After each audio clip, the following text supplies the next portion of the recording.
Senator Scott, thank you very much for being here. You know, at this point, absolutely. Thank you. It seems inexcusable for the Biden administration to do nothing. I watched the press briefing today. I heard the press secretary say, you know, this is in the hands of Congress.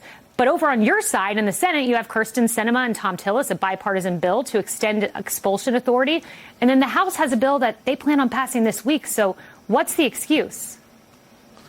There is no good excuse. Honestly, the bottom line is simply that our border is unsafe, insecure, and wide open. It is time for us to reinstate Title 42. I have legislation coming up very soon that would use the health care crisis, which is fentanyl, to reinstate Title 42. As long as we've had it, it's saved more than 2 million illegal crossings.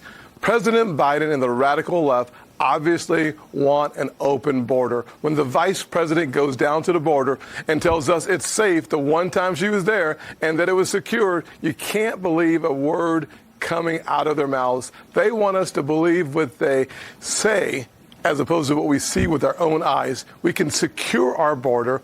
Republicans and Democrats coming together in the Senate and Congress to do what every American wants. Every county is a border county. Let's secure our border. Let's stop the Mexican cartels, and let's save American lives. You know, Senator Scott, you talk about compassion a lot and have such a positive message. And look, I have a heart for a lot of these illegal immigrants who come to our southern border. They want to be here. They want to work hard. They want the American dream. Some of these children, you see them in your heart, can't help but break for them. But how is it compassionate to incentivize 250,000 minors to come to the border, to be trafficked, many of whom we now are in forced labor in this country, and Joe Biden's government has left them behind and doesn't know where they are? How is that compassionate? There is nothing compassionate about that. The bottom line is exactly as you've just described it.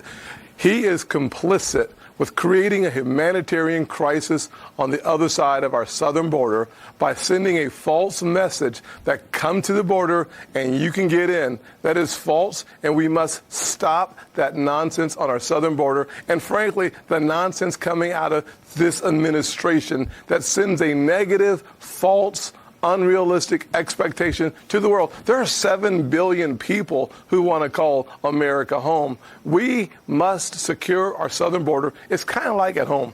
If you don't control your back door, you don't control your house. If you don't control your southern border, you don't control your country. It's that simple. It's so true. And Senator Scott, it's not lost on me that you are in New Hampshire right now, and you have a major announcement, according to reporting, on May 22nd. Any chance you want to preview it?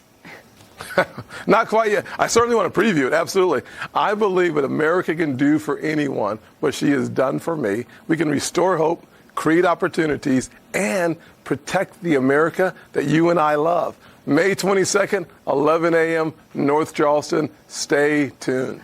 I will be watching. And Senator Scott, your positive message, your uplifting message is exactly what this country needs. Thank you very much. Well, when Joe Biden took office, he promised to restore the independence of the Department of Justice.